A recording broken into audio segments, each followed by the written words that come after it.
one I thoroughly enjoyed. I have a question. Yes. What inspires you? Hold on. Okay, I am recording this class. Okay. Okay. It will be available on Blackboard for our class. Great. And that's how students kind of can keep up if they miss a class. Okay, so we have this next hour to interview Mr. Hamilton, and you will be writing a profile article about him in your blogs. That's part of your assignment. So I advise that you do anything backup that makes sure that you're gathering enough information that you can write a sufficient article about him. Just want to make that clear. Okay. Oh, okay, I think he was asking what inspired me to go in this profession. Oh, yeah.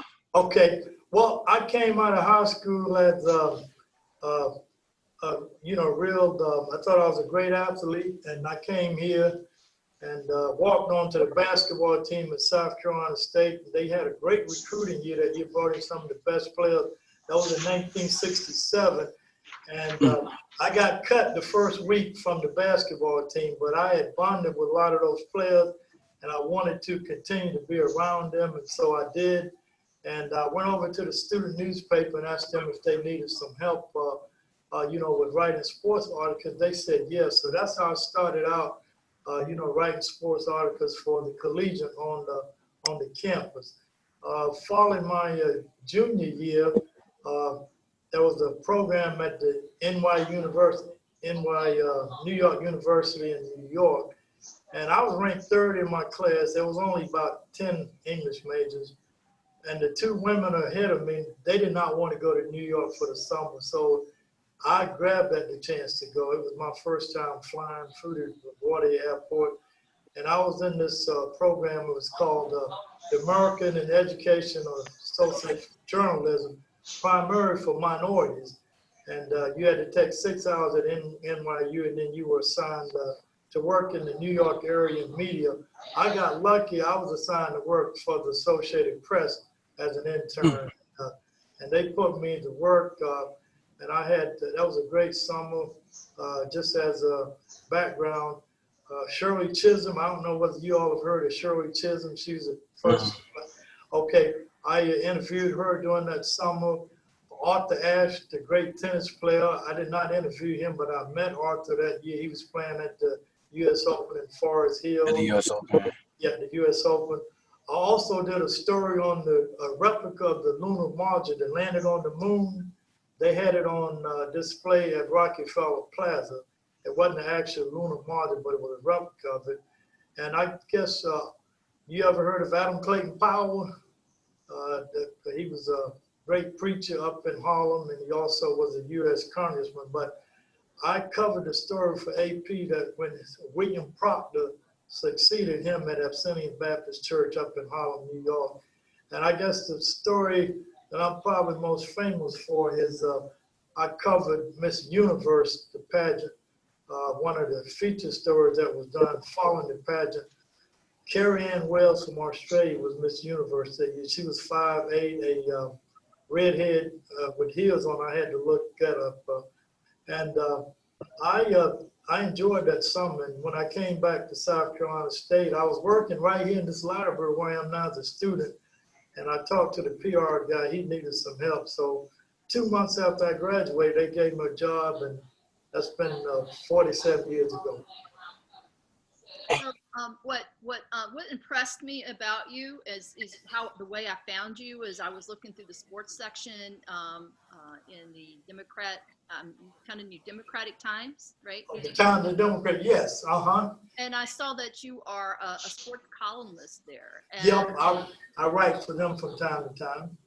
And so yeah, so I was very impressed. And it talked about being historian, a sports historian at the school also that you. Yes, I am. That I learned. So I'm new from last year, an instructor, and I learned about. We had somebody come in and talk about the history of SCSU. Okay. And about how actually parts of the school, the older parts of the school, were built by students, brick by brick. That's correct. Yeah. Hard work and phenomenal, the sweat and the dedication it took to build this institution. Can you talk a little bit about the history of sports and how did the school even get to where it is with the sports program? Okay, yeah, we, sports at South Carolina State is believed to have begun in 1907 when we had our first football team. We were playing in what they call the Carolinas Conference. It was the Carolinas Georgia Conference. Schools in South Carolina and Georgia made up the conference. And believe it or not, South Carolina State was very successful from the outset. You know, we won a couple of championships during our years in that conference. Later on, we joined the what they call SIAC. Are any of y'all familiar with the SIAC?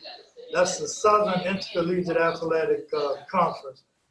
Claflin and Benedict, they play in that conference now. We were in there for a long time and was one of the better teams. And then in 1970, we moved to the Mid-Eastern Athletic Conference. We were we were one of the 7 charter schools that joined the MEAC back in 1970. All the other 6 schools came from the CIAA. Delaware State, Maryland Eastern Shore, Morgan State, Howard University, North Carolina A&T, North Carolina Central. They were all members of the CIAA. That's the Central Intercollegiate Athletic Association. Those are the conferences that people like Virginia State, Virginia Union, North Carolina, some of the schools in North Carolina, they play in that conference. But right away, South Carolina State, you know, we had a pretty good success in football in 1973 when Coach Willie Jeffries, you know, the guy that the field at Bulldog Stadium is named after, he became our head coach. And we had gone 1-9 the year before as a team, and he turned the program around. We went 7-3 that year, went to our first postseason play in a long time. 1973, we played Florida A&M in the Orange Blossom Classic down in Miami. We lost the game, but it was a good competition for it. And since that time, we've become the most dominant team in the MEAC in football. We have more wins than anybody. Awesome. Yes, ma'am. I think I have a question for yes. Lisa. Yeah. Yes, I was going to ask you, so now as we didn't see that in the MEAC, 3 teams are leaving, the A&T, FAM, and Bethune. Now, a lot of people have been speculating about what SC State is going to do. Are they going to stay in the MEAC? There's been some rumors that maybe SC State will go down to Division II and be in the CIAA. There's been a lot of speculation about what's going to happen. So can you give any insight as to what you think might happen?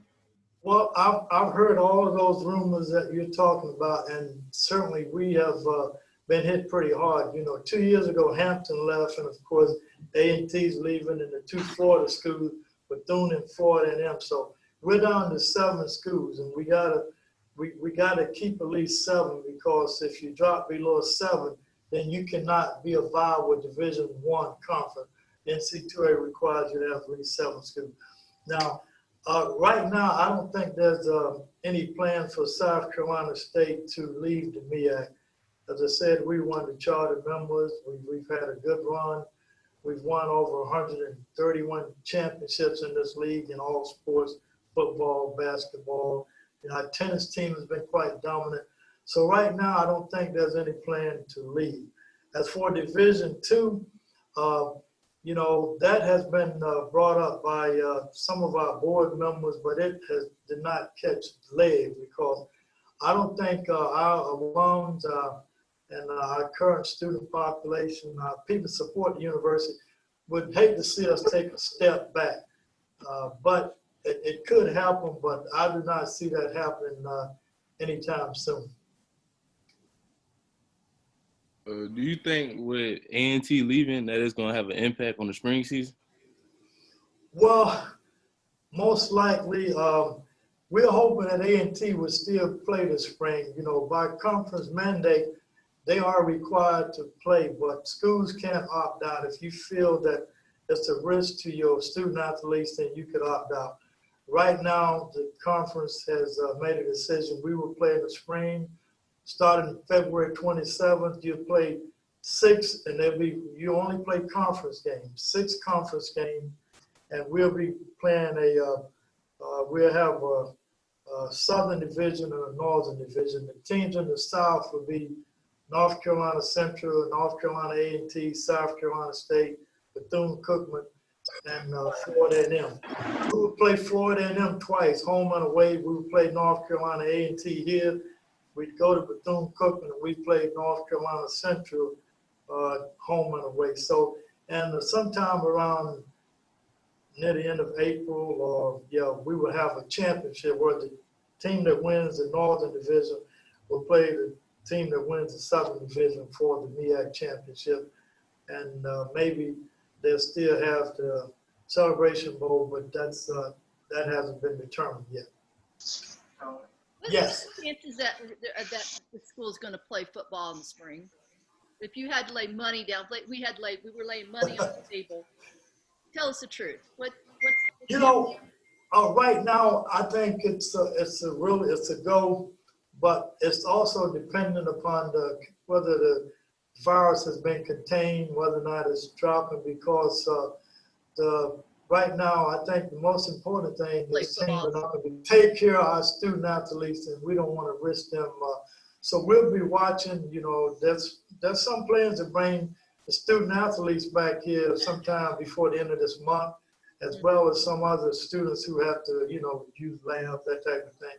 And then a month or so later, they'll be looking at whether bringing the whole campus back, depending on the virus and stuff. But I'm like you, I think it's. Sorry, is anybody training right now?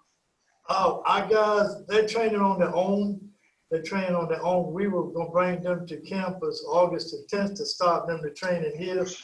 But after we encountered some situations, we decided that we would let them train from home and watch the pandemic and see what happens. But they would come, if they come in here on the 23rd or the 27th of this month, then they would start training on campus. We report on the 18th. So what now? We will report on the 18th. On the 18th? You do? Oh, Yes, you're a student athlete? Yes, sir. Okay, what team? All right. Football team. Okay, and what's your full name? Zafir Kelly. Oh, Zafir Kelly. Yeah, you've had a couple of good years here. You're from the Columbia area, right? Yes, sir. Yeah, okay, yeah. Well, you probably, I guess they've sent y'all stuff that y'all need to be doing in order to, come in here and ready to go. So good luck to you. I've been around like for 47 years. My routine has been pretty set during the fall because I always travel with football, and over 500 games that's been played here. I've only missed 3 games that time. I missed one when my godson, who's also my nephew, got married. I missed another when my spouse had a medical emergency. I missed the third when I had surgery and wasn't able to travel. But so every Saturday during the fall, I was going to be with the Bulldogs whether they were here on the road. So I love football. Didn't play it in high school. As I said, I was a basketball guy, but South Carolina State has been quite successful in football since I've been here. So that's my love now, football. So let me ask you a quick question. So do you still train and work out? I work out personally. I walk power walk 5 miles a day on Monday through Friday, and then on Saturday I walk 7.5 miles. I walk from my house, which is right near the mall, to campus and back. So I'm very conscious of trying to stay in shape because as a black male, we experience a lot of issues because we don't take care of ourselves. I suffer from mild high cholesterol and hypertension, so I work out to try to keep the demons at bay, as they say. Yeah, gotcha. Okay, so so in your job, I'm just trying to understand because there was a lot of people talking. Okay. So in your job, were you like a media person? What exactly Okay, my primary job is to put together a public relations plan that will highlight the achievements of our student athletes, our coaches in the university. I write news releases, I conduct press conferences, I coordinate picture taking press conferences, and we do hometown, like if if he does something outstanding, we want his friends back home. I write hometown news story, and then I do features. You know, if somebody's exception in some way, we try to do features as well. But it's a lot of writing, which I enjoy, but it also constitutes a lot of other things in this profession. We call I it. noticed that you did get your degree. You graduated from state. I got my undergrad degree here In at English. South Carolina State, and my major was English. They didn't have any journalism or sports broadcasting class, so the closest you could get to journalism was what we called professional English, and that's what I majored in. Oh. And I got that degree in '70. And I also have a master's from South Carolina State, a master of education, which I got in '79. But Awesome. my foray into this profession occurred when I took that internship that summer '72 in New York when I worked for the Associated Press. That piqued my interest, and I've enjoyed it. Right.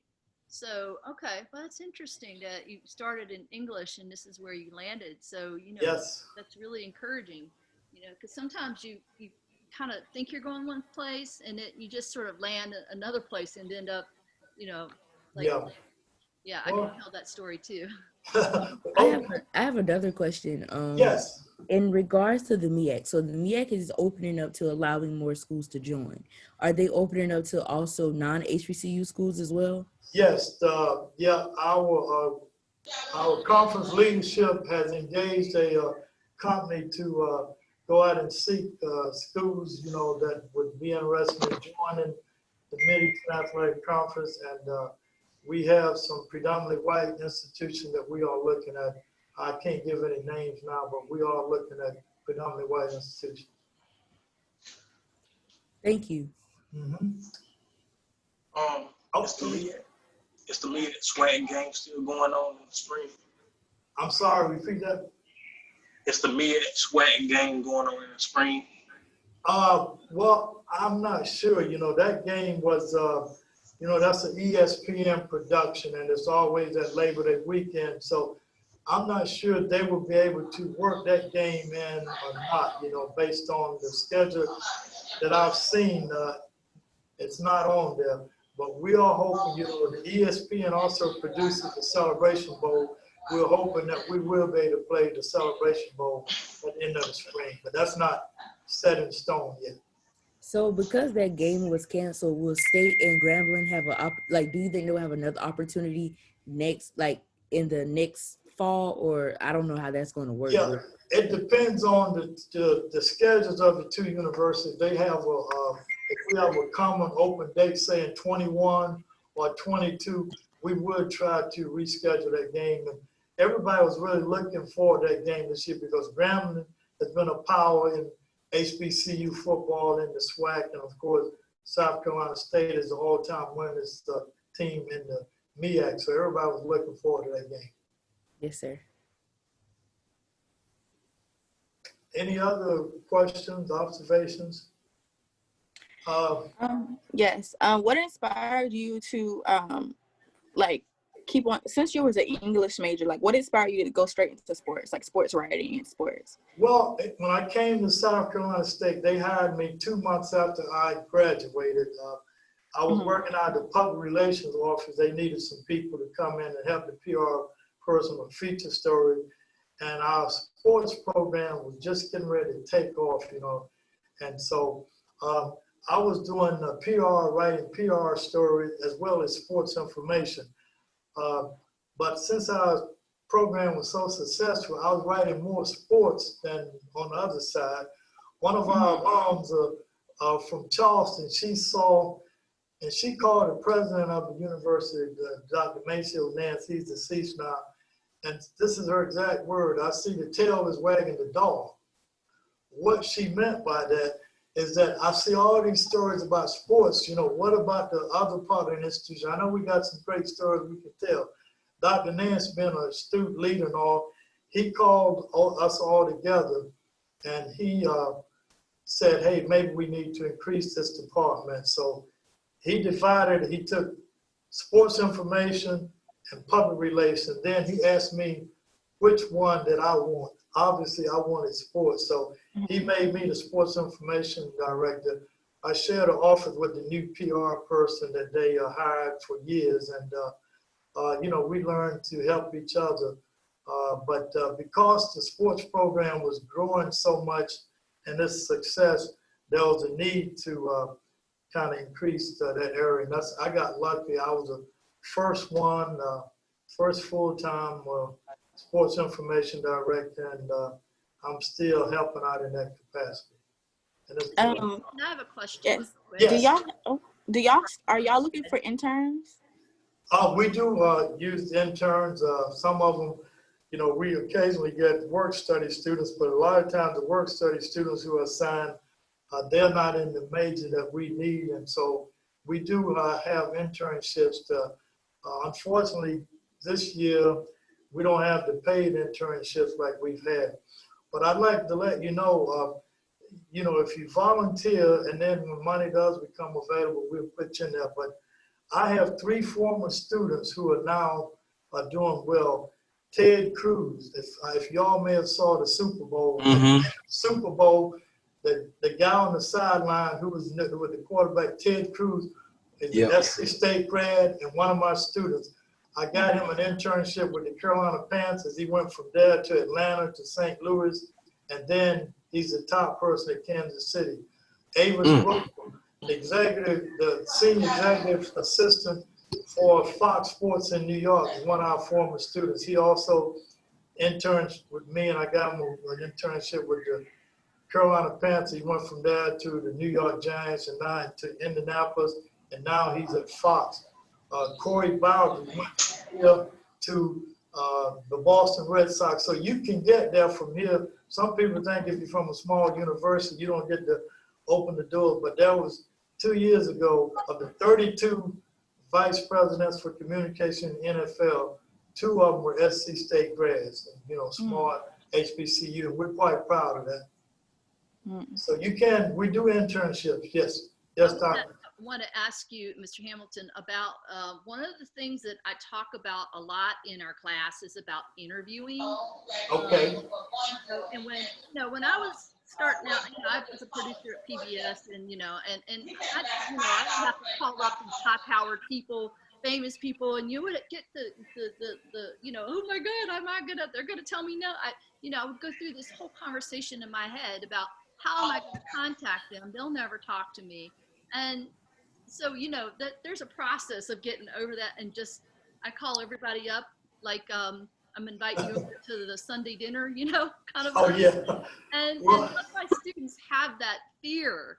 And so I don't know if you have any advice of how to work through that.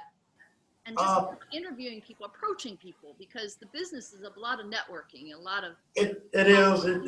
You're right. Well, and it takes, first of all, you have to go in believing that your training, your background is good enough to get you there. When I went at NYU and I was against the students that I was going up against for that position for AP were graduates of the Ole Miss, Brown University, Ivy League school, and other major schools. But I thought that I had gotten a real good background here at South Carolina State, so I went in there with some confidence in the interview process.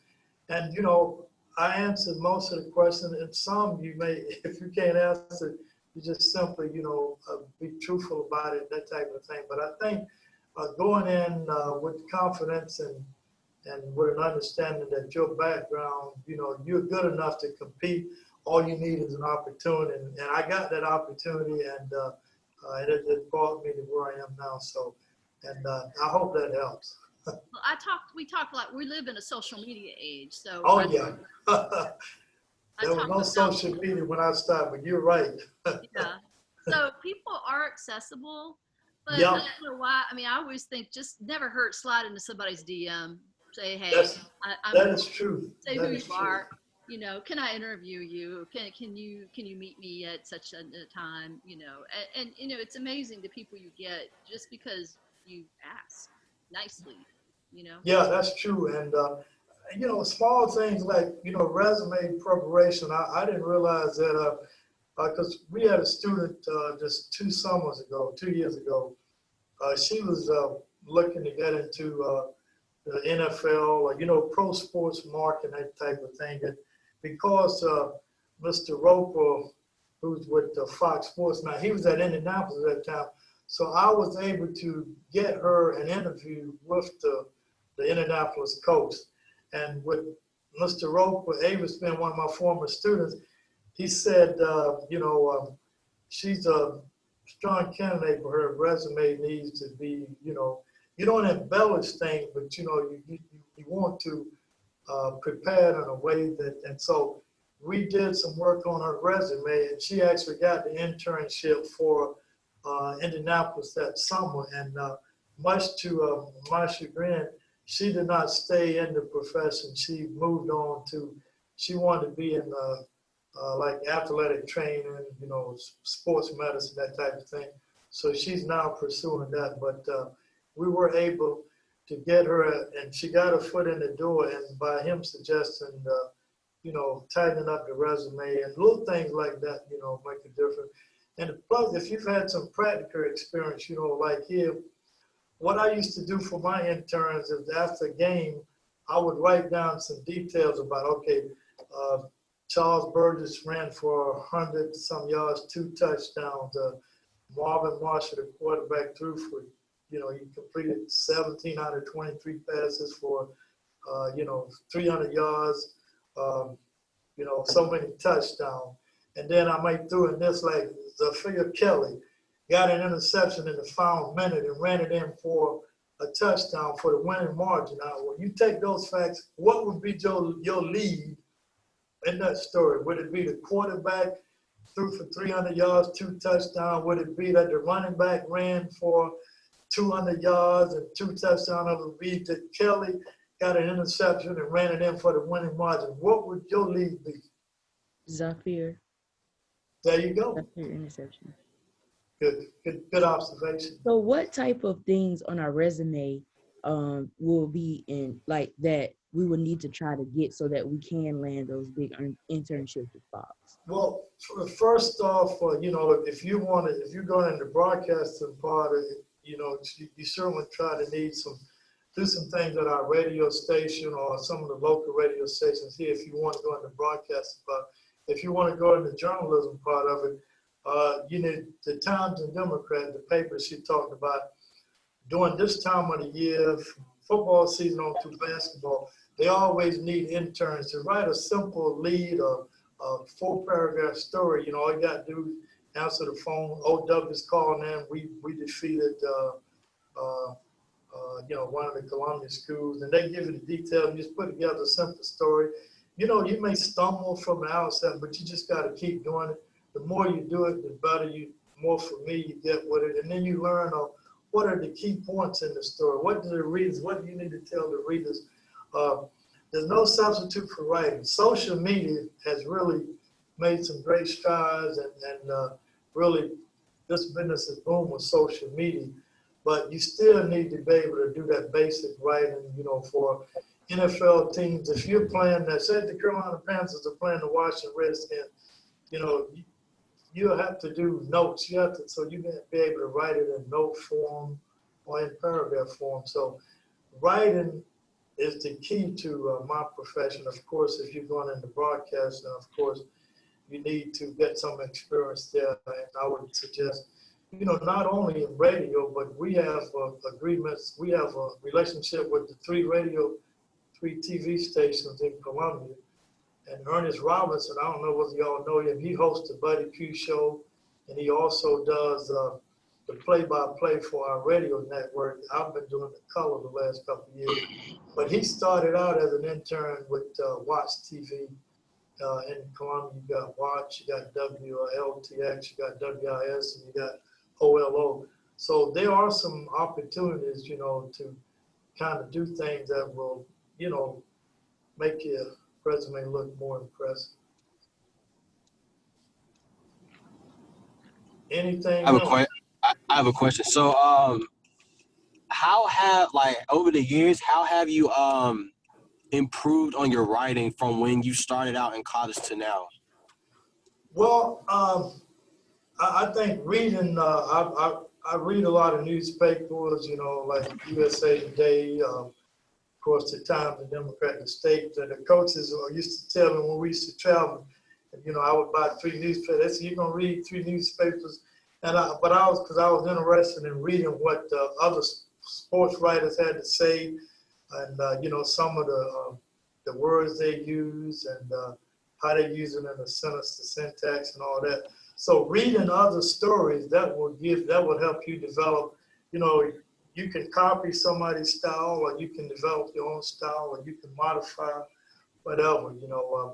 When I first started out here, I was so busy because of the SCSU program doing what I call nuts and bolts story, where I didn't get a chance to write the columns that your professor talked about, or feature stories, because I didn't have the time, but now I have a chance to do more of that. So, you kind of develop as you go along. But reading other people's work is one of the best ways to improve. And also seeing a lot of social media. I agree. What everybody else is doing, look at their social media. Yeah, there you go. Yeah, it makes a difference, because nothing is, as very few things are original. People have their own style, but just read and kind of develop your own style from that. And it's no substitute for reading. And I love to read, so that's helped me tremendously.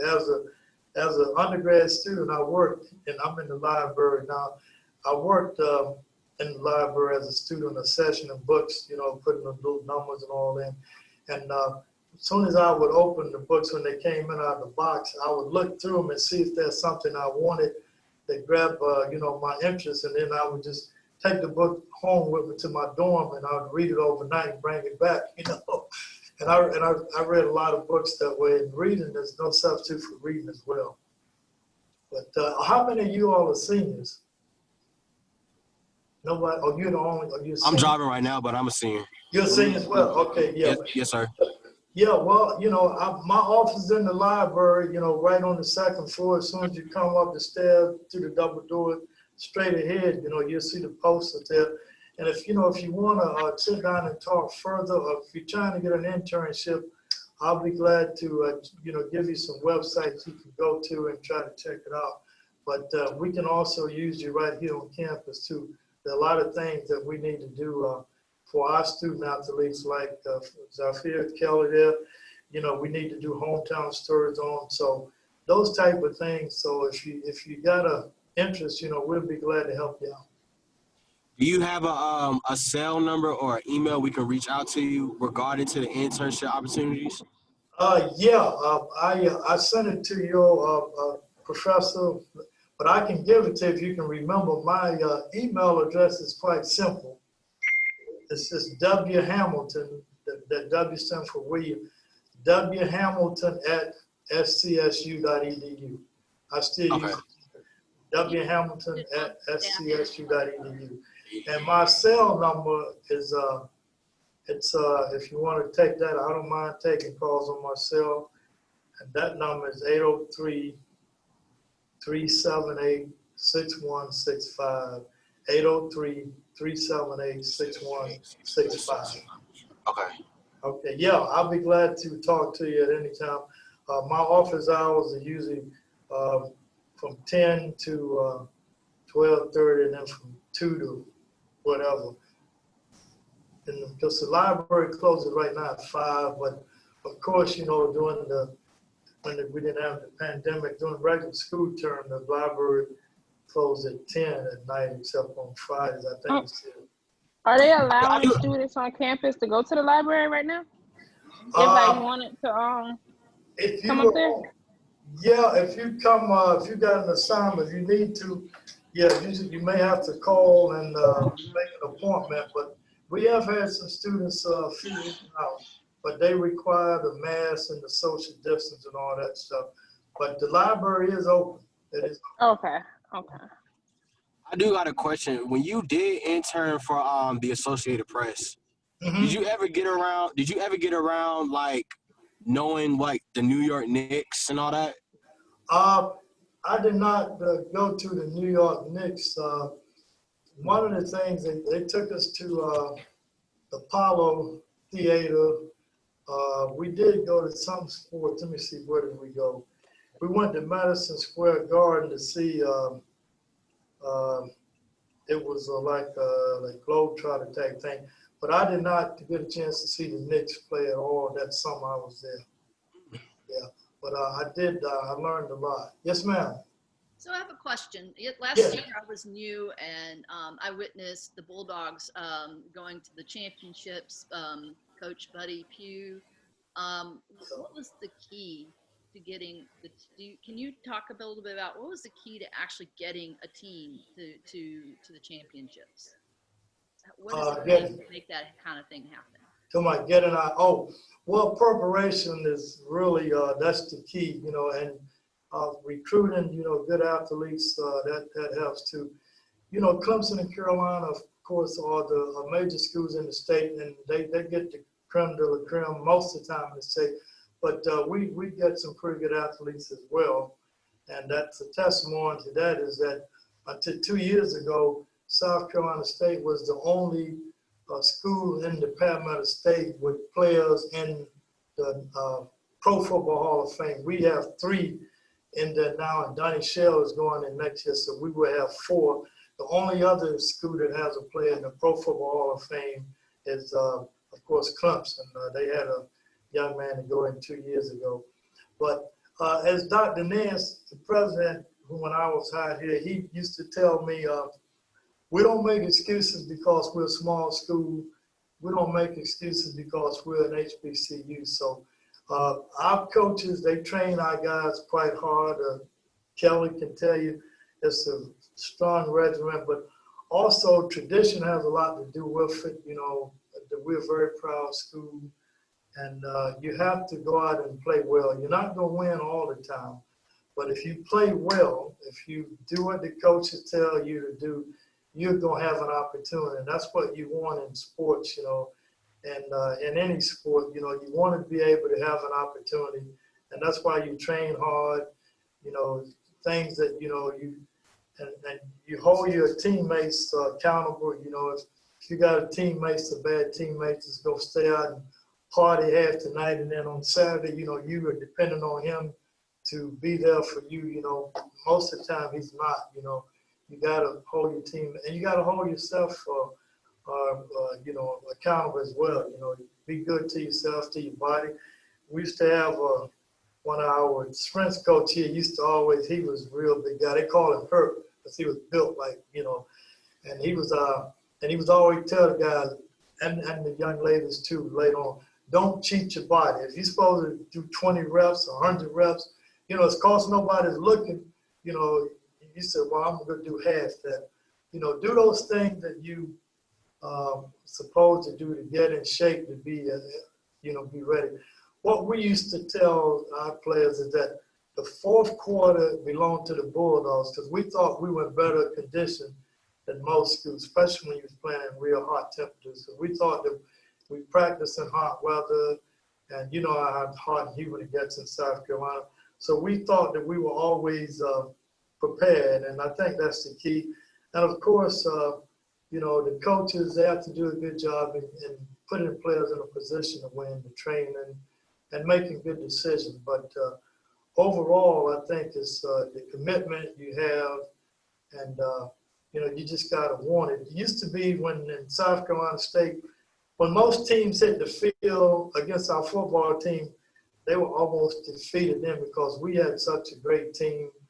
We had a prolific offense, and we had a punishing defense. And the guys from Alcorn University, which is in the Southwest, and out the SWAC, and they had some good times. You know, Al McNair played there and all.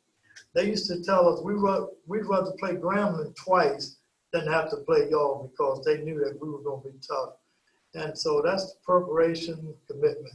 Yes. So if I were to ask you, what would be the top 3 highlights of your career? Like the things you could never have imagined that happened in your career. What would be the top 3 list? Well, of course, when I started out here, I never thought that I would become a COSADA Hall of Famer. That's in my profession, COSADA, that's for College Sports Information Directors Association. That's the highest you can reach in my profession, to be in the Hall of Fame of the COSADA. I never thought I would make that, but I did, and I'm very proud of that. And also, our women's basketball team back in 1979, in the coldest place I've ever been, Fargo, North Dakota, our women's basketball team won a national championship, the Division II national championship, led by Roberta Williams, who she's in our Hall of Fame, the MEAC Hall of Fame. It was just a great display of basketball. You know, we finished that year. We finished 30, 35, and we finished 32-3 that year. Yeah, but that was, as I said, that was the coldest place I've ever been. But I have warm memories of. They call it the Red River Valley because the Red River runs through that area.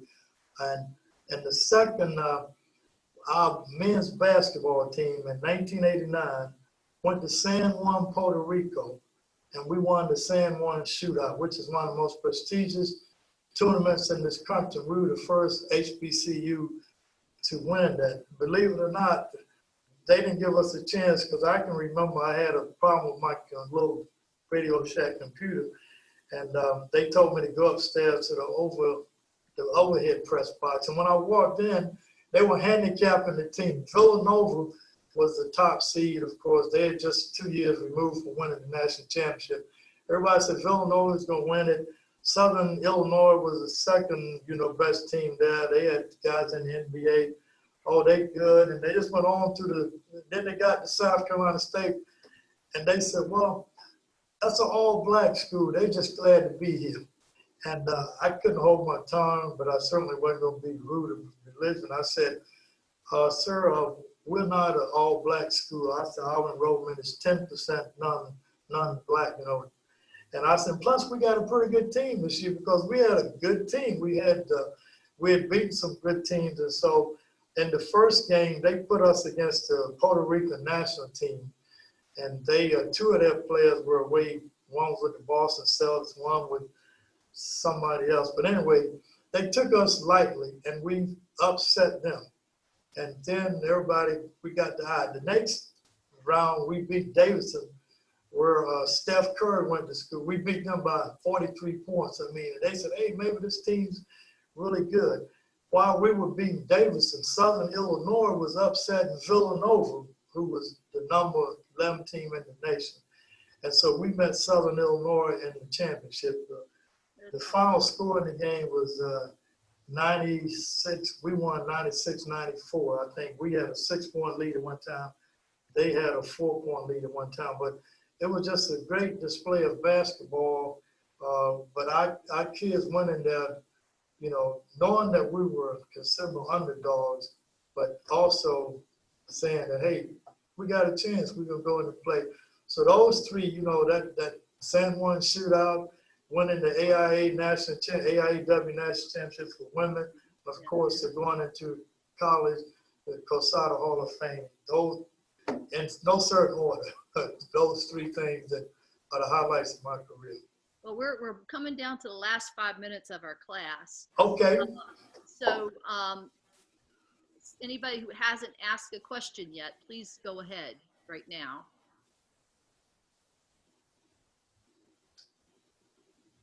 Taking all takers. Courtney, you have a question? No, I asked 2 questions. Oh, yeah, I got it. Okay. Yeah. And is it Renat? Ms. Samuel, do you have a question? No, I don't. I was just listening to everybody's questions. Okay, I just thought maybe you might have something going on there.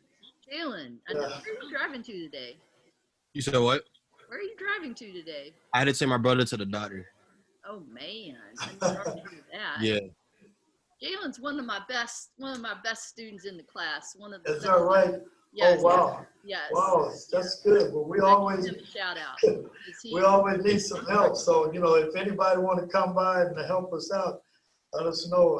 And, you know, I don't know what's going to happen with the NFL, but I usually take students up to a Panther game. You know, I go to about 5 or 6 Panther games a year. And, you know, if you're interested in going up there and see how they operate, and occasionally they will let if you're interested in, like some of the interns I take up, they would shadow the staff there during the game, you know, passing out statistics, you know, running errors, whatever. So if anybody's interested in doing that, and it's depending upon, you know, how many people they're bringing up now since it's during the pandemic, but those are some options, you know, you could ride up to and see a Panther game, see it from the press box and see how they operate. Well, Jalen, I'm sorry if you're having a tough day, but yeah, Jalen, he does come to class and he brings his A game. Oh, wow, that's good. That's good. Give him a record. Yeah, but there are a lot of opportunities, you know, in this profession for, you know, especially, you know, minorities and women. There are a lot of opportunities. Most businesses and they're looking to diversify, and if you can, you know, if you can do the work, you know, you can get your foot in the door, and then you have to make things happen on your own. What about who you know, though? You have to network, because I am a woman. Network is very important. I have had to work twice as hard as any man, and I have worked with I'm going to be nice. I'm going to try to be nice here. Don't offend you. I've worked with some bonehead men.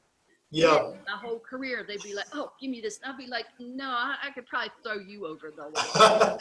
Yeah, well, no. And, you know, and I have to be as tough as a man, you know. If I know, get the but job, you know.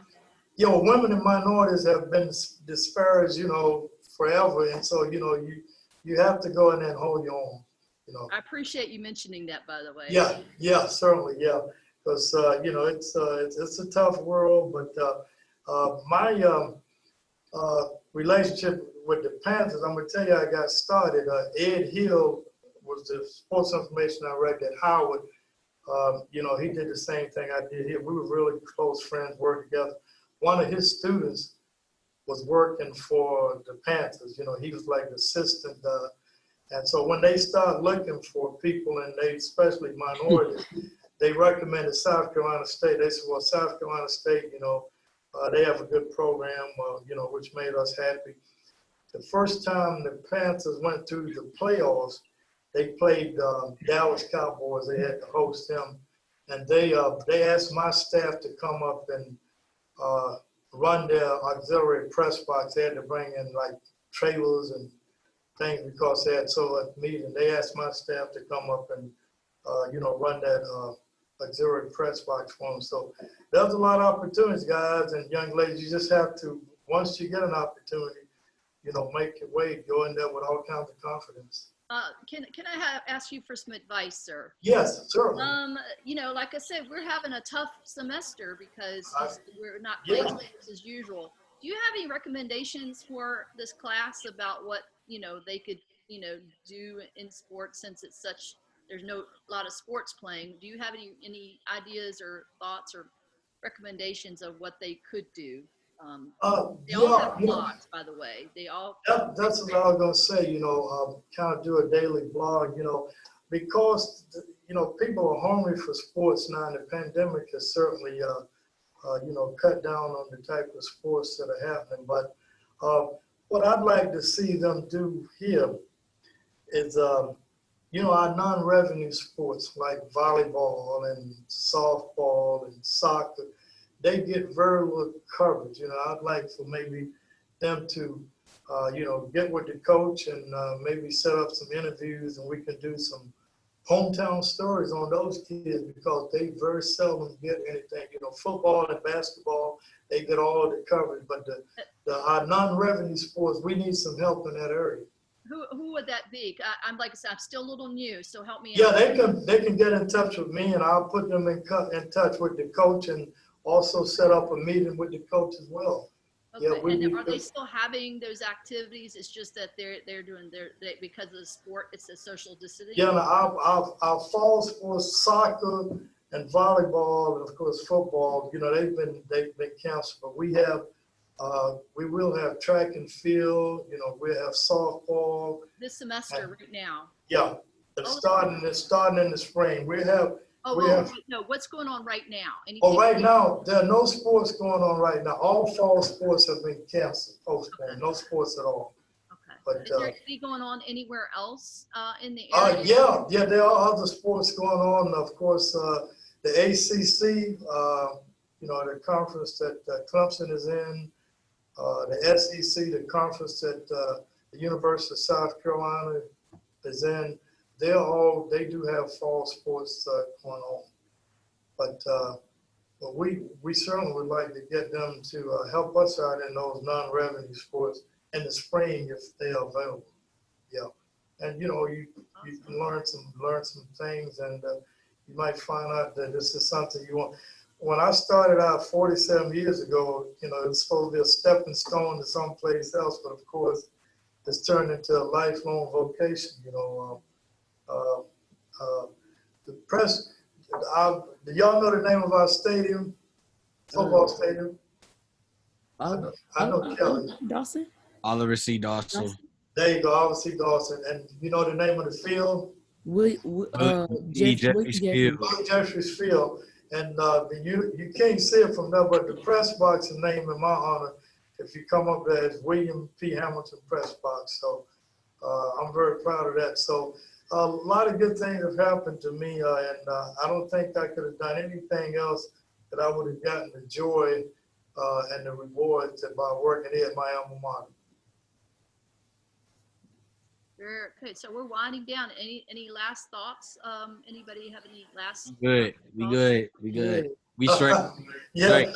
Okay. Well, I'd like to see some of y'all. You know, the reports that you write about. You know, because I know it's everybody got their own. But I've enjoyed it, and if I could be of help down the road, please let me know. So do you subscribe? Maybe you could subscribe to their blogs, guys. Do you have a way that he can subscribe to your blogs? We can probably send them through email, right? Yeah. I'd be interested in where I can actually subscribe so that I see. Okay. All you guys should be social mediaing your blog. They should be going out. This is how you're going to get a job. Hamilton should be able to push some button and subscribe to and receive your. Oh man, I'd love that. Wow. So we're going to make that happen in next class, right? Okay. Right. And when you send me the names of all the students that were on the call. Okay, I will. I appreciate it. Okay, folks, I appreciate you being here. Thank you so much for your generosity. Glad. Thank you for the opportunity. Thank you. All right, thank you. All right. Thank you. All right. Thank you. See you guys later. Okay, bye-bye. Okay, so look, hey, you got your articles are due today. Okay. So do we just send you the link? Yeah. I bought some background information. I do have the article, the latest one that you read, and I also have some, you know, my bio and what goes on in the sports information office. I have all that I can share that with you anytime. You know, make a copy, email it. You send me an email address, I can just email it to you. Because it's an interesting profession. Kay Landis at Kay Landis, SCSU. Right. Okay. Very good. I have that. All right. Thank you. And guys, don't forget your article was due today, and then your next one for next week is going to be writing a profile article about Mr. Bill Hamilton. Okay, so we can just send you the link to our blog, right? Yeah, just send it to send it to blog link. Yeah. W Hamilton. Yeah, and I'll be glad. I'd love to follow you. And you could definitely send him. I'll give you the email address up here. Well, he gave it to you. Yeah, send him a link to your blog, and that way that's good networking. You just never know. Thank you. So, but this article about Mr. Hamilton is due next week. You have one that's due right now of someone that you were to interview. Okay, it's not for this week. Okay. You got me. All right. All right. Somebody asked me that question. And Zafir, did he leave already? Yeah. All right. Well, I'm going to cut you guys loose. Talk to you on what is it today? Monday. Today's Wednesday. Keep track of this. Wednesday. All right. See you later, guys. Have All a right. good one. Okay, bye-bye.